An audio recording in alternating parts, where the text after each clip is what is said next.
Noong 1542, 11 taon matapos ang paglalakbay ni Ferdinand Magellan sa Pilipinas, ipinadala ng hari ng Espanya na si Haring Carlos V, si Ruy Lopez de Villalobos, isang Portuges na nagsilbi sa korona ng Espanya, upang mamuno sa isang ekspedisyon patungong Silangan.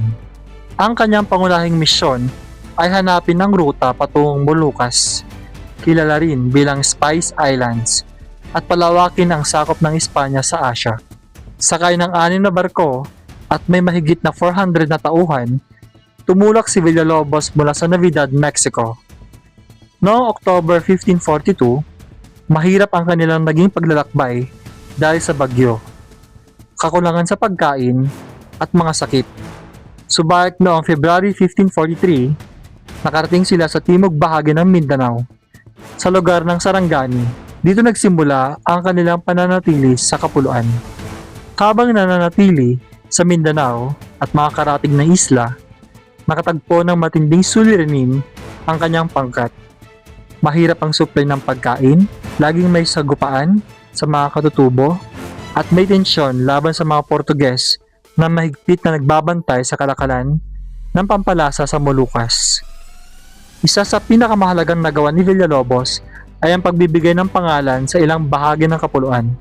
Tinawag niyang La Islas Filipinas, ang mga isla ng Samar at Leyte, bilang parangal kay Prinsipe Felipe ng Espanya. Nakalaunan ay naging si Haring Philip II.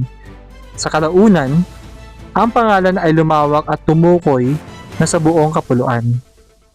Gayunpaman, hindi naging matagumpay ang ekspedisyon ni Villalobos dahil sa matinding gutom at sakit. Marami sa kanyang tauhan ang namatay. Siya mismo ay nadakip ng mga Portuges at dinala sa Moluccas, kung saan siya ay namatay noong 1546. Bagamat nabigo ang kanyang ekspedisyon sa orihinal na layunin, ang pagdating ni Villalobos ay nagmarka ng isa pang mahalagang yugto sa kasaysayan ng Pilipinas.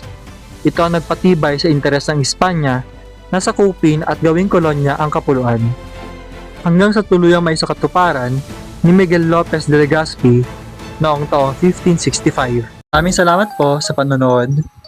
Huwag kalilimutang i-like ang video at mag-subscribe sa ating YouTube channel. Thank you!